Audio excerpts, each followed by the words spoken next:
아멘. 우리 옆에 분들하고 한번 인사하시겠습니다. 9월에도 수고 많으셨습니다. 이렇게 한번 인사하시겠습니다. 예. 한 번 더 인사하겠습니다. 10월에도 승리합시다. 이렇게 한번 인사하겠습니다. 예.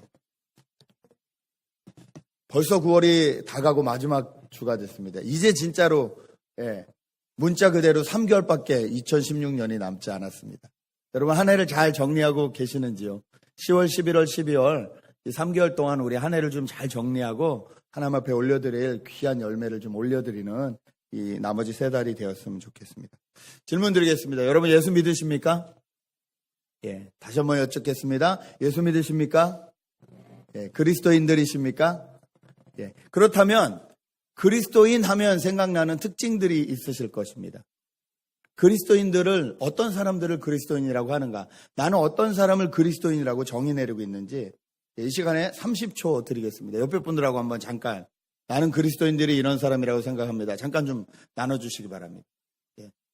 저보지 마시고 예. 예. 설교 시간에 갑자기 얘기하려니까 당황스러우시죠? 예. 뒤돌아보고 예. 준수는 앞에 보고 예. 그리스도인들은 어떤 사람들일까? 예.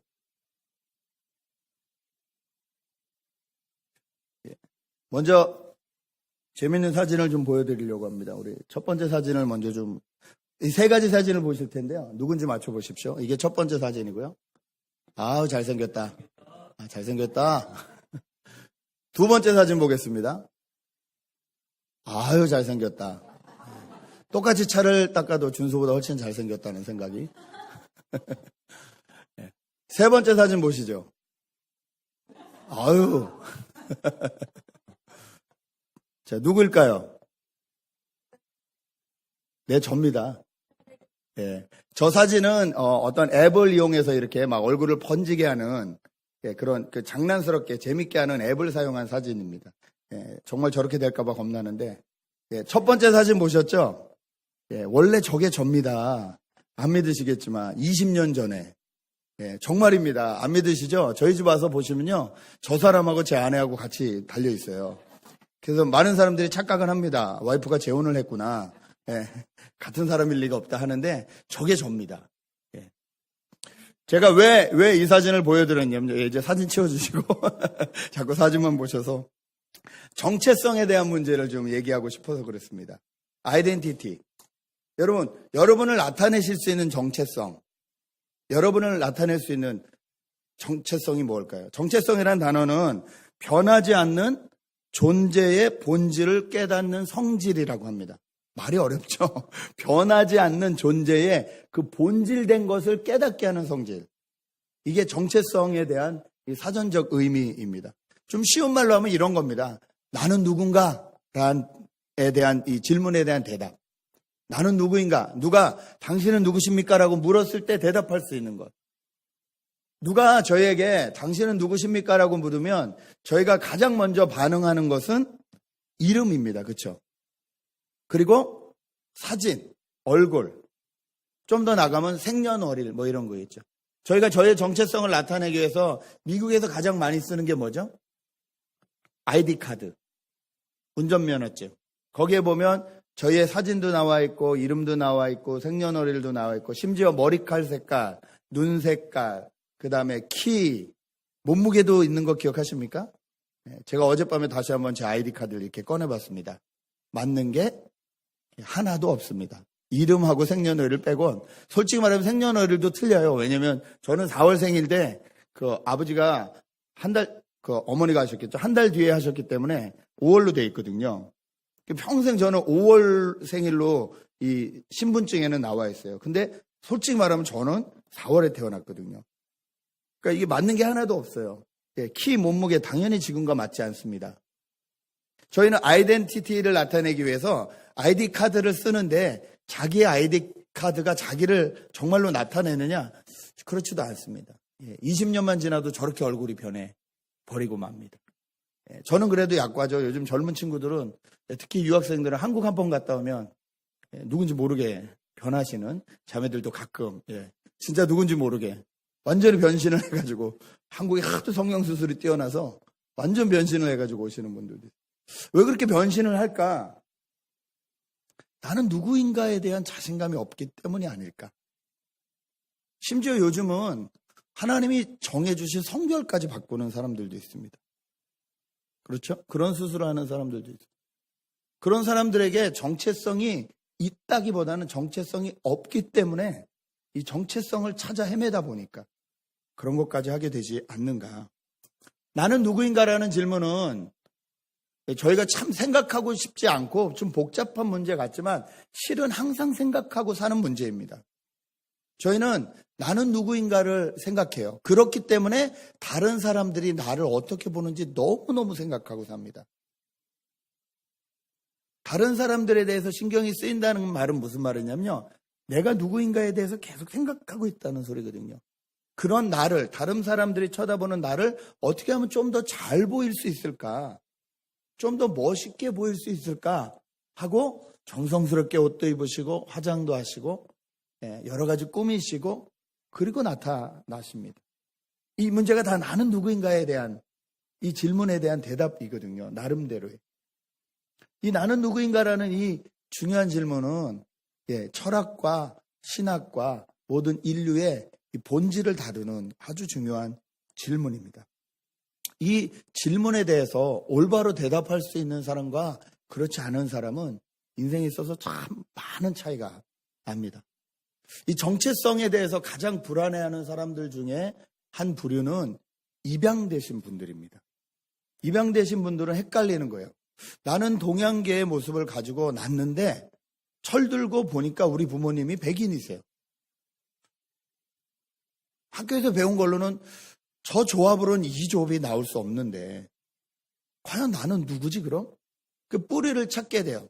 입양되었다는 걸 듣고 여러 가지 듣게 되면 그렇구나 내가 입양된 사람이구나라는 걸 알지만 그럼에도 불구하고 끊임없이 고민되고 생각되는 것이 그러면 내 뿌리는 어디 있을까? 나는 누구로부터 이 세상에 왔을까? 이 질문들을 계속 하게 됩니다. 어른이 돼서도 그래요. 이것이 풀리지 않으면 내가 누구인지에 대한 이 질문이 풀리지 않으면 항상 뭔가 공허하고 뭔가 비어있는 듯한 꼭 이렇게 물 위에 떠다니는 뿌리가 없는 표류되는 것처럼 그렇게 자신이 느껴지기도 합니다. 이 정체성을 안다는 것은 자존감과도 너무 큰 영향이 있습니다. 정체성에 대해서 확신을 가지고 있는 사람은요, 모든 일에 자존감이 있습니다. 자존감과 교만한 건 다른 겁니다. 자존감이란 내가 내 됨을 인정하는 능력이거든요.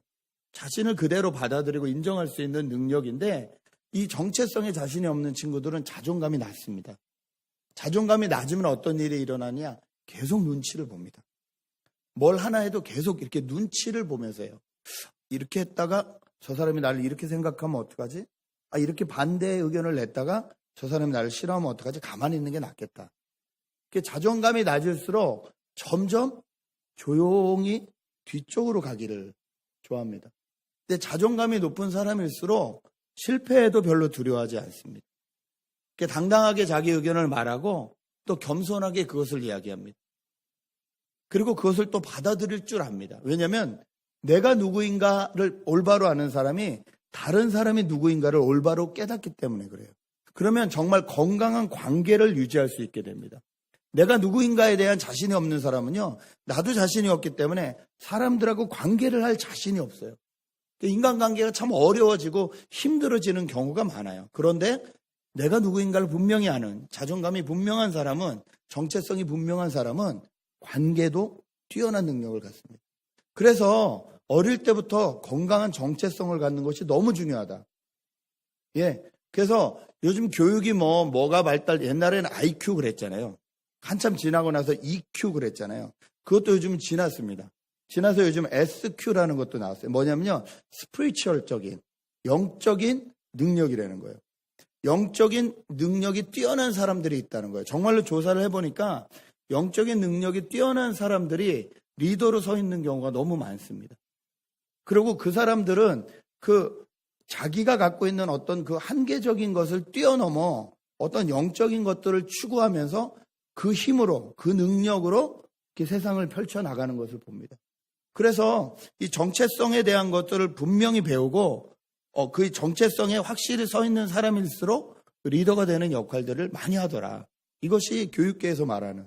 그래서 어렸을 때부터 이 아이들이 뭐라 그러죠? 4차원적으로 다 이 정체성을 가지고 다른 사람과 어떻게 교통하고 어떻게 관계를 맺으며 살아가는지 교육이 수학 공식을 하나 외우는 교육보다 훨씬 중요하다.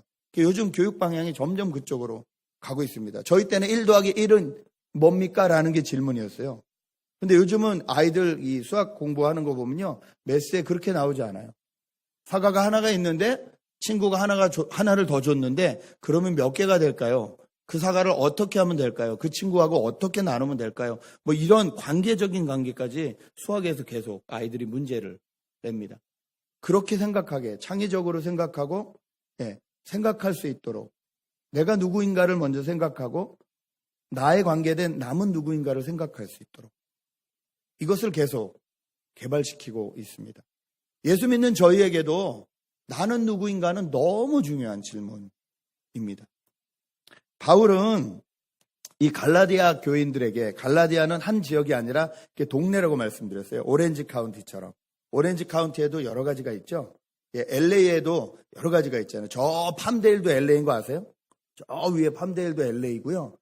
저희가 사는 한인타운도 LA이고요. 이렇게 큰 도시가 있듯이 갈라디아는 그 지역이 큰 도시였습니다. 전체를 나타내는 말이었어요. 그 지방에 있는 여러 작은 소도시들이 있지만 거기에 있는 모든 그리스도인들에게 바울이 편지를 썼는데 왜 편지를 썼냐면 정체성이 흔들리고 있었기 때문입니다. 바울이 복음을 전해줬습니다. 하나님이 우리를 얼마나 사랑하시는지, 그래서 예수 그리스도를 어떻게 보내주셨는지, 그분이 무엇을 하셨는지에 대한 이 복음을 좋은 소식을 가르쳐줬습니다. 그래서 많은 사람들이 예수를 믿고 침례를 받고 그리스도인이 되었습니다. 그런데 그리고 나서 바울이 떠나자 그리스도인이 되었는데 어떻게 살아가야 될지 잘 모르겠는 거예요. 그때 누가 왔냐면 유대교를 중심으로 하고 있던 예수 믿는 사람들이 왔습니다. 그래서 뭐라고 하냐면 너희가 그리스도인이 됐구나. 자, 그리스도인이 됐으면 이제부터는 이렇게 살아야 되는데 이렇게 살아야 하나님으로부터 의롭다고 인정을 받는다라고 세 가지를 가르쳐 줬습니다. 그 세 가지가 뭐냐면 첫 번째가 안식일을 지키는 것이다. 두 번째가 음식법, 정결법이라 그러는데 먹을 음식과 먹지 않을 음식을 구별하는 것이다. 세 번째가 할례를 받는 것이다. 할례가 뭔지 아시죠? 남자가 태어나자마자 8일 만에 생식기를 끊어서 생명이 거기서부터 있음을 나타내는 거예요. 이거 세 가지를 해야 하나님으로부터 의롭다 하심을 받는다. 이렇게 가르쳤어요. 그러니까 사람들이 그런가 보다. 이제 예수 믿는 거는 그런 건가 보다 그러고 그쪽으로 막 치우치기 시작했어요. 그런데 그 안에 예수 믿는 자유가 없는 거예요. 여러분, 안식일을 지킨다는 것은요, 그냥 주일에 이렇게 예배 나온다는 그 정도의 수준이 아닙니다. 그 당시에. 안식일에 해야 될 일과 하지 말아야 될 일은 분명했습니다. 발걸음조차도 제한되어 있어요. 하루에 몇 보 이상 걸으면 안 되는 거예요. 그러니까 안식일이 자유하는 날인데, 안식하는 날인데, 안식하고 자유하지 못하는 거예요. 몇 발 이상 걷을까봐 아예 자기가 있는 곳에서 벗어나지 않는 거예요. 지금도 주일시들이 그들이 섬기는 안식일날은 걸어 다니죠. 걸어 다니게 돼 있어요. 그리고 몇 발 이상 못 가기 때문에요. 유대인들이 몇 명 이상 모인 곳에는 반드시 회당, 시나고그라 말하는, 우리로 말하면 교회를 지어야만 돼요. 왜? 안식일날 몇 발 이상 걸으면 안 되기 때문에. 이게 자유 같은데 얽매임입니다. 그렇죠.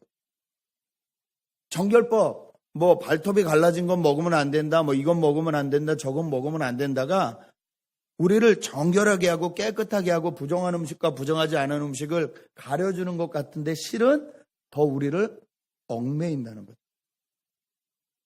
할례를 하지 않으면 유대인으로 취급을 해주지 않았습니다. 그러면 하나님의 나라에 들어갈 수 없다라고까지 그 사람들이 가르쳤습니다. 그러니까 바울 입장에서는 너무 답답한 거예요. 예수 그리스도를 믿음으로써, 그 복음만을 믿음으로써 하나님과의 관계에 대해서 분명히 가르쳐줬는데 다시 옛날 방법으로 다 돌아가는 거예요. 저희는 어떨까요? 여러분, 아까 제가 질문 드렸는데 그리스도인들이나 어떤 사람들이라고 생각하세요? 옆에 분들하고 한번 나눠보시라고 말씀드렸는데, 여러분 그리스도인들이라는 어떤 사람들이라고 생각하십니까? 혹시 일요일에 교회 오는 사람? 그 사람이 그리스도인일까요? 그리스도인들은 어떤 사람이라고 생각해요? 교회 와서 봉사하는 사람? 헌금하는 사람? 여러분 그리스도인이란 어떤 사람일까요? 저희가 이것을 다시 한번 저희 안에서 아이덴티파이 하는 게 너무 중요해요. 정체성을 갖는 게 너무 중요하잖아요. 왜냐하면 이것에 따라서 저희의 삶의 방향이 다 달라지기 때문에 그렇습니다. 오늘 바울은 그리스도인들이란 어떤 사람이라고 했는지 이 말씀을 통해서 세 가지를 한번 저희가 찾아보기를 원합니다. 20절입니다. 20절 저와 여러분이 다시 한번 읽겠습니다. 시작. 나는 그리스도와 함께 십자가에 못 박혔습니다. 그러므로 이제 더 이상 내가 사는 것이 아니라 내 안에 그리스도께서 사시는 것입니다. 지금 내가 육체 안에 사는 것은 나를 사랑하셔서 나를 위해 자신의 몸을 내주신 하나님의 아들을 믿는 믿음으로 사는 것입니다. 여기 세 가지 특징이 다 나와 있는데 첫 번째 특징은 그리스도인들이란 그리스도와 함께 십자가에 못 박힌 사람들입니다. 그리스도와 함께 십자가에 못 박혔다는 말은요, 나는 죽었다라는 뜻입니다. 그리스도인은 어떤 사람일까요? 라는 질문을 들으면요, 여러분이 대답해 주셔야 되는 것은 이겁니다. 그리스도와 함께 십자가에 못 박혀서 자신의 자아, 자신의 생각, 자신의 가치관, 자신이 여태까지 추구하고 살았던 삶의 방식을 다 버린 사람들. 그것이 더 이상 내가 죽었기 때문에 그런 것들이 더 이상 나에게 영향을 끼치지 못하는 존재. 그 사람이 그리스도인이라는 거예요. 옛날에는 돈이 좋았고, 옛날에는 명예가 좋았고, 옛날에는 쾌락이 좋았고, 옛날에는 세상 것들이 좋았는데, 이젠 그리스도를 만나고 나서 그런 것들이 나를 아이덴티파이 못한다는 거예요. 저희가 이 그리스도와 함께 십자가에 죽지 못하면요, 예수를 믿으면서도 여전히 옛날 것을 구합니다. 예. 사람들이 나를 어떻게 생각하느냐, 사람들이 나를 어떻게 불러주느냐가 너무 중요해요. 그래서 직업이 자기 정체성인 줄 알아요. 의사가 정체성인 줄 알아요. 변호사가 정체성인 줄 알아요. 혹은 내가 가지고 있는 호칭, 사장님, 집사님, 권사님, 장로님, 목사님이 자기인 줄 알아요. 어떤 면에서 맞죠? 그런데 내가 목사로 인정받지 못하는 자리에 가면, 제가 동네 나가면 목사 아니거든요. 예. 제가 동네 나가면 예수 믿지 않는 분들이 저를 목사라고 부르지 않아요. 제가 목사라고 밝히기 전에. 제가 조기축구를 했는데요. 동네에서 조기축구를 한 적이 있었는데, 제가 40대니까 거기 이렇게 대충 보니까 50대, 60대 되신 분이 이제 캡틴이세요. 배가 저보다 2배는 나오셨어요. 그래서 그분이 이제 있어서, 여기서 뛰면 내가 안전하겠다. 20대랑 뛰면 다치니까. 그래서 이제 축구를 시작했습니다. 근데 제가 축구를 이렇게 잘하진 않거든요. 옛날에는 열심히 제가 빠르다고 생각했는데 요즘은 그렇지 않더라고요. 이렇게 뛰어보니까 빠르지 않더라고요. 그분들은 매주 하시는 분들이잖아요. 저는 어느 날 가끔 가서 하는 사람이잖아요. 체력이 그분들이 훨씬 좋고, 예, 축구는 혼자 열심히 뛴다고 되지 않거든요. 아무리 열심히 뛰어도 볼을 계속 돌려버리면 방법이 없는데, 저는 그걸 모르고 그냥 열심히만 쫓아다니는 거죠. 그러니까 그 감독이 보더니, 장씨! 똑바로 못해! 근데 제가 그게 너무 충격적인 거예요. 저를 장씨라고 부른 사람이 여태 없었는데, 장씨! 똑바로 못해! 갑자기 자존감이 확 떨어지면서, 자존심이 확 상하면서, 내가 목사인데. 더 웃긴 게 뭔 줄 아세요? 나중에 그분이 제가 목사인 줄 아셨어요. 근데 그분이 뭐라고 해요? 내 동생도 목사야. 그 다음부터 부르시는 건 뭐냐면요, 장 목사! 똑바로 안 해! 거기서의 목사라는 호칭은 존경도 아니고 아무것도 아니더라고요. 그런데 그게 난 줄 알면요, 그런 취급받으면 기분 나쁜 거예요. 제가 너무 좋았어요. 그분이 그렇게 불러주셔서. 더 열심히 해서 네, 똑바로 하겠습니다. 여러분, 여러분이 가지고 있는 직책이 여러분이 아니에요. 속으시면 안 돼요. 그거 누가 대접 안 해주면요, 되게 섭섭해요. 누가 날 집사라고 안 불러주고, 권사라고 안 불러주고, 장로라고 안 불러주고, 목사라고 안 불러주고, 사장님이라고 안 불러주고, 의사라고, 변호사라고 이런 걸로 안 불러주면 섭섭해요. 네, 그 영업하시는 분들은 그냥 혼자 가게를 해도 사장님이고, 뭘 해도 사장님이고, 뭘 해도 사모님이고, 막 이렇게 불러드리잖아요. 왜? 그걸 좋아한다는 걸, 우리가 그걸 좋아한다는 걸 너무 잘 아니까. 그런데 예수 믿는 사람들은 어떤 사람이냐면요, 이런 것들을 다 십자가에 못 박은 사람들이라는 거예요. 이것이 내가 아니라는 거예요. 내가 온전히 이 옷처럼 아니면 이 갑옷처럼 나를 꾸미고 나를 치장하고 나를 숨기기 위해서 가지고 있는 그 모든 것을 다 십자가에 못 박고 내려놓고 이제 나는 죽은 사람이다. 나는 이것들의 영향을 받지 않는 사람이다. 라고 생각할 때의 내 아이덴티티. 그때 나는 누구인가라고 질문했을 때 대답할 수 있는 그것이 정말 그리스도인들이라는 것입니다. 그리스도인들은 자신의 계획과 자신의 생각과 자신이 가진 것으로 사람들에게 받으려고 하지 않습니다. 그런 것들은 다 십자가에 못 박고 이제는 정말 나와 같이 십자가에 못 박혀주신 예수 그리스도와 함께 살고 있느냐. 이것으로 자기의 아이덴티티를 삼는 사람들입니다. 두 번째 그리스도인은 어떤 사람일까요? 계속 읽겠습니다. 그러므로 이제 더 이상 내가 사는 것이 아니라 내 안에 그리스도께서 사시는 것입니다. 두 번째 특징은 뭐냐면요. 내 안에 그리스도가 사시는 사람. 이 사람이 그리스도인들입니다. 내 안에라는 말은요. 어떤 이 물질적인 이 내 몸 안에라는 뜻이 아니라요. 내 모든 생애 가운데라는 뜻입니다. 내 모든 삶의 현장 가운데 내가 사는 것이 아니라 그리스도께서 사신다는 거예요. 예수 믿는다는 것은요. 먼저 그리스도와 함께 죽는 것입니다. 죽을 때 세상에 대한 모든 것과 함께 죽습니다. 그리고 이제 다시 사신 예수 그리스도와 함께 사시는데 내가 사는 것이 아니라 내 안에 계신 그리스도가 사시는 거예요. 이게 왜 중요하냐면요. 그리스도가 사셔야지 내 뜻대로 다시 돌아가지 않아요. 갈라디아 교인들이 문제는 그거였어요. 예수를 믿었는데 그 다음에 어떻게 해야 될지 모르겠다 하고 있을 때 옛날에 너희가 잘하던 거 해라 그러니까 글로 돌아가는 거예요. 저희는 옛날로 돌아가는 걸 좋아합니다. 변화 별로 좋아하지 않아요. 익숙함을 좋아해요. 불안한 거 싫어요. 그렇죠? 그래서 갑자기 뭘 하라 그러면 당황스러워요. 아까도 제가 말씀드렸지. 설교하자마자 갑자기 옆 사람하고 얘기하라니까 당황스러운 거예요. 아니 무슨 예배 때 얘기를 하나. 여러분 예배 때 얘기하셔도 돼요. 여기서 설교하고 있는데 끼리끼리 얘기하시면 안 되고요. 왜냐하면 예배가 이렇게 주입식이 되면 안 돼요. 저는 말하고 여러분이 듣는 이걸로 끝나면 안 돼요. 리스폰시빌리티가 있어야 돼요. 제가 질문하면 여러분 대답하시고 그리고 같이 생각하고 하나님 앞에 올려드릴 영광을 올려드리는 게 예배래야 되는 거예요. 그런데 우리는 익숙하지 않고 불편한 게 싫으니까 자꾸 옛날 방식으로 돌아갑니다. 그리고 가만히 보면요. 이 옛날 방식으로 돌아가려는 하는 또 하나의 이유가 뭐냐면 우리 안에 속해 있는 게으름 때문에 그렇습니다. 어떤 게으름이냐면요. 여러분 누가 해주는 밥이 제일 맛있죠? 남이 해주는 밥. 남이 해주는 밥이 제일 맛있거든요.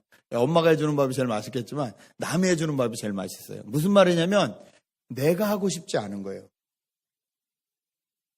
어떤 게으름이냐면요. 다 준비되어 있는 것에 내가 참여하는 건 할 수 있어요. 그런데 내가 계획하고 내가 하는 건 하고 싶지 않아요. 그런 것들이 많은 거예요. 정말 그런 게 많습니다. 교회에서도 그렇습니다. 그게 문제가 뭐냐면요. 교회 예배하러 오십시오. 그러면 이렇게 셋업되어 있는 예배는 좋아요. 그런데 삶 가운데 예배하십시오. 그러면 너무 힘든 거예요. 어떻게 예배해야 될지 모르겠는 거예요. 가정 가운데서 예배하라 그러면 이게 힘든 거예요. 가정에서 어떻게 예배를 해야 되지? 혼자 음악도 없고 연주해 주는 사람도 없고 집에서 찬양하려니까 어떻게 찬양해야 될지 모르는 거예요. 그냥 요즘은 컴퓨터 틀어놓고 찬양 같이 따라해도 되는데 어떻게 해야 될지 모르는 거예요. 다 준비된 것에 내가 참여할 수는 있는 거예요.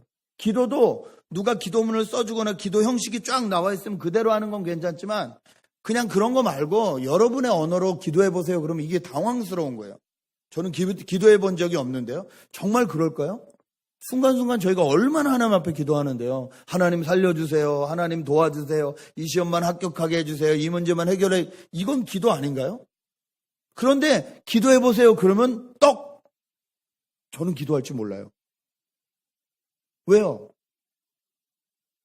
내가 하려는 생각을 안 하기 때문에 그래요. 못하는 게 아니라 그 부분에 있어서 저희가 게으릅니다. 그리스도 안에 있지 않으면요. 자꾸 그쪽으로 가요. 그리스도가 내 생애 가운데 사시지 않으면 자꾸 내 방식대로 살아요. 옛날 습관, 옛날 게으름, 두려움 이걸로 계속 피하게 된다는 것입니다. 그런데 이렇게 될 땐 우리가 누군지를 잘 모르게 됩니다. 자꾸 옛날 방식으로 돌아가면 우리가 누군지 잘 모르고 자꾸 세상을 쫓아가게 돼 있어요. 앞서가는 사람들을 그냥 쫓아가게 돼 있습니다. 쫓아가는데도 힘들어요. 누가 패션을 유행한다 그러면 다 요즘 또 자매들이 이렇게 어깨를 이렇게 내놓는 옷들이 유행이더라고요. 누가 입었는지 모르겠어요. 어느 연예인이. 여기 요즘 다 팠어요 또. 다 쫓아다녀요. 예. 옛날에 뭐 나팔바지가 인기다 그러면 다 나팔바지. 뭐 쫓아가기 바쁜 거예요. 성경의 표현에 의하면요. 따라 살기 바쁘다 그랬어요. 따라 살기. 한 번도 내가 내 자신이 주체적으로 사는 인생이 없어요. 따라 살기 바쁜 거예요. 그런데 그리스도가 사시면 따라 사는 인생이 아닙니다. 그리스도가 만들어지시는 인생. 그리스도가 항상 인도하시는 창의적인 인생을 살게 됩니다. 여러분 애플 하면 딱 생각나는 사람이 있으시죠? 애플 컴퓨터 하면. 그 형제들은 농구 좋아하면 농구하면 딱 생각나는 사람이 있을 거예요. 그런 사람들의 특징을 보세요. 그런 사람들의 특징은 뭐냐면 창의성입니다. 크리에이티브 하다는 거예요. 창의력이 되려면요. 창의성이 일어나려면 끊임없이 생각해야 돼요. 끊임없이 탐구해야 돼요.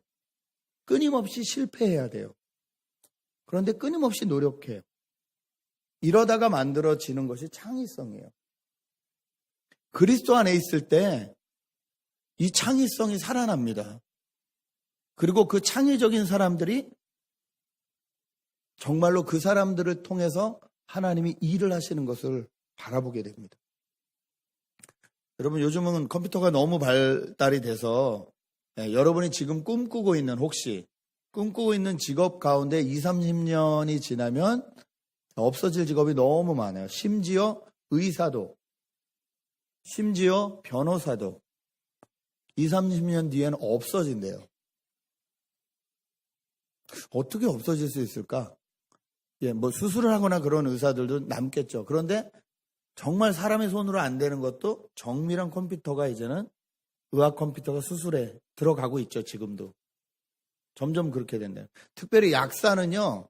제가 깜짝 놀랐어요. 약사가 어떻게 없어질까 했더니 약사는 완전히 없어진대요. 왜 없어지나 했더니 문제는 뭐냐면요. 예를 들어서 어른들이 약을 드시는데 이제 뭐 한 일주일 전에 어떤 약을 받으셨어요. 근데 그 약을 받으셔서 드셨다가 안 드셨다가 했어요. 병원에 갔더니 또 딴 약을 먹으래요. 근데 이 약하고 이 약은 같이 먹으면 부딪히는 약이에요. 그런데 약사가 알 수 있는 방법은 없어요. 왜냐면 그분이 한 병원만 계속 다니시는 게 아니잖아요. 이쪽 병원에서 이 약 탔는데 최근에 약 드신 거 있어요? 그러니까 아니요 없는데요. 이분 말 맞죠? 일주일 전에 받았으니까 없죠. 먹었다 안 먹었다 하니까 없죠. 그래서 이걸 받으셨어요. 게다가 이거하고 같이 드신 부작용이 일어나는 거예요. 그런데 컴퓨터가 발달되면 어떡하냐? 이 사람과의 이름과 이 사람의 모든 것을 쓰면요. 이 사람이 지난 수년간 먹었던 약의 데이터가 다 나오는 거예요. 왜? 인공컴퓨터는 그게 다 기록이 되니까. 그래서 이 사람에겐 이 약을 주면 된다, 주면 안 된다가 컴퓨터가 딱 구별할 수 있는 거. 이게 더 안전하다는 거예요. 점점 약사의 자리가 없어질 거라는 거예요. 아, 그렇구나. 자, 그러면 어떤 사람들이 남나? 창의적인 사람들이 남습니다. 컴퓨터가 생각해내지 못하는. 예. 우리가 이세돌하고 알파고가 바둑 둔 거 너무 잘 알잖아요. 이세돌이 할 수 있는 모든 수를 이미 다 파악하고 알고 있잖아요.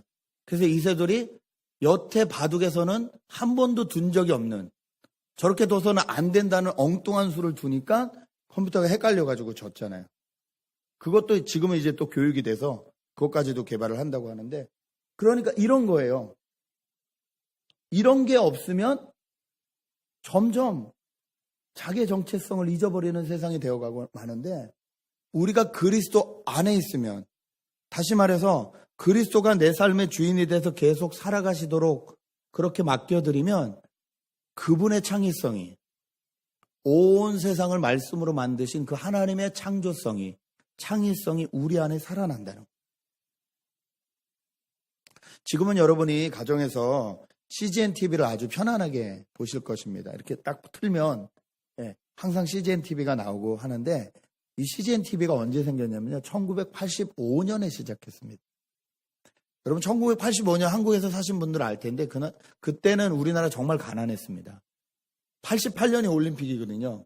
우리나라가 올림픽이 지난 다음에 여러 가지 이것들이 들어와서 기술이 발달되고 막 발달됐거든요. 그전에는 뭐 아무래도 여러 가지로 닫혀 있었어요. 미디어 방송들도 다 통제가 되었었고, 그렇죠? 자유가 없었던 시대예요. 그 시대에 한 목사님이 이런 생각을 하신 거예요. 이제 인터넷이라는 게 들어오고 점점 우리나라뿐만 아니라 전 세계적으로 전화가 아니라 영상이 왔다 갔다 할 수 있는 세상이 된다는 소식을 듣고, 어떻게 하면 효과적으로 사람이 가지 못하는 곳에도 하나님의 말씀이 전해지게 될까? 이걸 고민하고 사람들하고 의논을 한 거예요. 마침 방송국 쪽에 일하시던 분이 계셨어요. 그분을 불러다가 고민을 하는 거예요. 이 방송 기술을 어떻게 연결할 수 없을까? 그러니까 다 말리시는 거죠. 목사님, 방송국이 돈이 이만저만 드는 게 아닙니다. 복음 전하려고 이거 못합니다. 다 반대하셨다는 거예요. 그리고 그렇게 만약에 뭐 거기 이게 수신기라 그러죠. 이 전파를 받을 수 있는 기계를 그 오지에 나눠 드렸다고 합시다. 뭐를 어떻게 만들어낼 겁니까? 컨텐츠라 그러죠. 계속 복음 방송에 나갈 수 있는 뭐를 만들어내. 이거는 누가 할 겁니까? 못합니다. 다 반대했다. CGN TV를 같이 만드신 분이 그러시더라고요. 자기가 방송국 쪽에 있었는데, 목사님 진짜 답답한 소리 한다고. 뭘 꿈 같은 소리를 하신다고. 안 된다고. 근데 이 목사님은 돈도 생각하지 않고 컨텐츠도 생각하지 않고 오직 한 가지, 어떻게 하면 오지에까지 복음이 증거되게 할까? 이 방법이 뭐가 있을까? 하나님이 이 인터넷이라는 매체를 우리에게 주신 것 같은데 이걸 어떻게 사용하면 될까? 이 고민만 하신 거예요. 기도하고 모여서 의논하고 어떻게 하면 될까? 방송 기술 중에 우리가 쓸 수 있는 게 얼마인가? 방송도 여러분 전파를 사는 거잖아요. 엄청 비싸거든요. 이걸 어떻게 하면 그러면 살 수 있을까?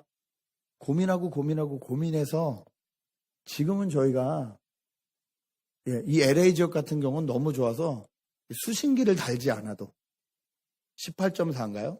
누르면 그냥 CGN 방송이 나오는 세상을 맞이하고 있습니다. 저희는 여기서 CGN TV를 잘 안 보시는지도 모르겠는데요. 복음이 잘 전해지지 않는 곳에 이게 엄청난 효과로 작용을 하고 있습니다. 일본에도요, 목사님이 안 계신 오래된 교회들이 많아요. 이미 목회자가 안 계신. 그냥 정말로 성도님들 몇 분 남아 계신, 정말 연세가 막 80, 90 되신 어른들, 옛날에 복음을 받아들이신 그분들이 모여있는데 예배를 드려줄 목사가 없어요. 그런 곳은 지금도요, CGN TV 틀어놓고 예배합니다. 번역이 다 나오거든요. 심지어 일본은 요즘 40개 도시인가에 다 뿌려져 있어서 아예 일본어로, 일본 목사님들이 현지에서 찍으시고 그것이 방송으로 다 나가는 거예요. 일본 목사가 잘 없는 나라거든요. 거기에 성도들이 다 예배 드릴 수 있도록 하는 거예요.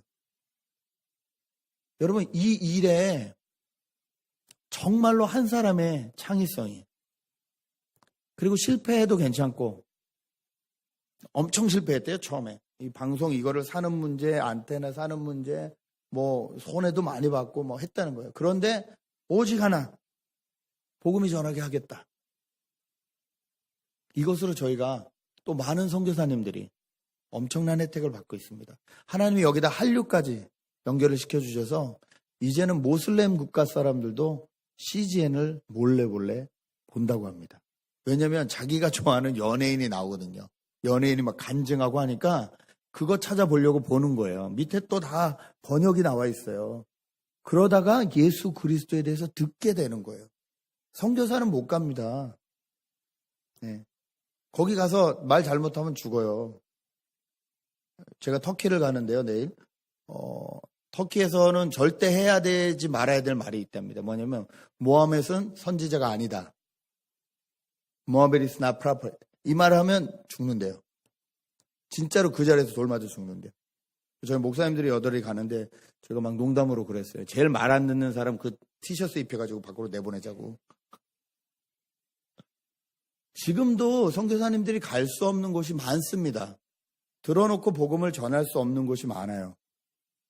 그런 곳에 방송이 얼마나 영향력을 주는지 모릅니다. 이분 우리나라가 가장 가까운 북한에도 마찬가지입니다. 북한에 수많은 지하 성도님들이 계시다고 하는데 그분들은 다 방송을 듣는 분이에요. 라디오를 몰래 듣고, 그래서 지금 막 풍선에다, 대형 풍선에다 라디오 넣어가지고 막 북한 쪽으로 계속 보내잖아요.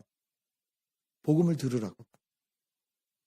여러분, 내가 살지 않고 내 안에 그리스도가 사시면 그리스도가 일을 하십니다. 그리고 그 그리스도가 하시는 일에 대해서 내가 영광을 받으려고 하지 않습니다. 그런데 내가 살지 않고, 내 안에 그리스도가 살지 않고 내가 살면요, 내가 한 일에 대해서 자꾸 보상을 받으려고 그래요. 교회를 내가 이렇게 섬겼는데 어떻게 나를 이렇게 무시하냐. 내가 이런 입장에 있는데, 이런 자리에서 이런 노력을 하는데 왜 나를 인정해 주지 않나. 이렇게 가요. 그리스도인들은 내가 사는 사람들이 아니라 내 생애 가운데 그리스도가 날마다 사시는 분들입니다. 이게 우리의 정체성입니다. 마지막 정체성이 그 뒤에 나와 있습니다. 지금 내가 육체 안에 사는 것은 나를 사랑하셔서 나를 위해 자신의 몸을 내주신 하나님의 아들을 믿는 믿음으로 사는 것입니다. 누가 그리스도인들이냐? 믿음으로 사는 사람들이 그리스도인입니다. 근데 어떤 믿음입니까? 나를 사랑하셔서 나를 위해 자신의 몸을 내주신 하나님, 그리고 그분의 아들 예수 그리스도를 믿는 믿음으로 사는 사람이 그리스도인들이에요. 그리스도인은 주일날 와서 예배하는 사람이 그리스도인이 아니에요. 11조하고 헌금하는 사람이 그리스도인이 아니에요. 봉사하고 일하는 사람들이 그리스도인이 아니에요. 나를 향하신 하나님의 사랑을 확신하는 사람이 그리스도인입니다. 그 사랑을 위해서 예수 그리스도를 십자가에 못 박혀 죽으시고 부활하게 하셔서 이 죄와 죽음의 문제를 완전히 해결하셨다는 그것을 믿는 것이 그리스도인이에요. 그러므로 예수 믿는 사람들의 믿는 이 믿음은요, 아무것도 모르고 그냥 뭐 있는지 없는지 모르는 미신을 쫓아다니는 게 아니에요. 야, 무조건 덮어놓고 믿어, 그냥 믿어 하는 맹신도 아니에요. 집안이고 가정이고 다 포기하고 그냥 주여 하고 교회만 쫓아다니는 광신도 아니에요.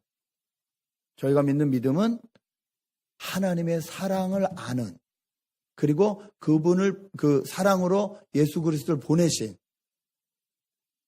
그 사랑과 그 은혜에 대한 확신하는 믿음입니다. 하나님이 여러분을 사랑하신다는 것을 확신하십니까? 정말 확신하십니까?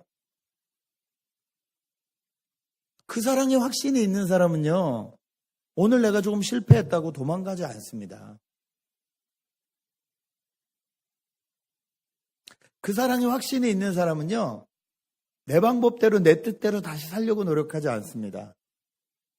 나를 사랑하시는 그분을 따라가고 싶어요. 아이들을 키워보면 어렸을 땐 무조건 아빠를 따라합니다. 무섭게 아빠를 따라합니다. 2살짜리들이 이렇게 뒤에 뒷짐 들고 걷는 거 보셨죠? 10중8구 아빠가 그렇게 컸습니다. 그냥 따라하는 거예요. 아빠를 보고 그대로 배우니까. 커서도요, 아빠를 존경할수록, 아빠를 사랑할수록 아버지가 살아간 그 삶을, 부모님이 살아간 그 삶을, 내 뿌리가 살아간 그 삶을 따라가길 원합니다.